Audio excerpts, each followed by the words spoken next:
కాంట్రాక్టిస్ means cartilaginous fishes, osteichthyes means bony fishes. అంటే ఇక్కడ vertebral column అంటే ఈ ఆర్గానిజమ్స్ లో వర్టిబ్రల్ కాలమ్ ఉంటుంది అని తెలుసు. వీటిలో కార్టిలేజినస్ వర్టిబ్రల్ కాలమ్ ఉంటే వాటిని కాంట్రాక్టిస్ అని, బోనీ వర్టిబ్రల్ కాలమ్ ఉంటే ఆస్టియోక్టిస్ అని అంటారు. Based on this vertebral column it is divided into two classes అన్నమాట. Next super class టెట్రాపోడా includes four classes, that is amphibia, reptilia, aves and mammalia.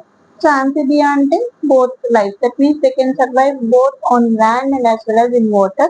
Reptilia means creeping organisms, aves means flying organisms and mammalia means mammary gland bearing organisms.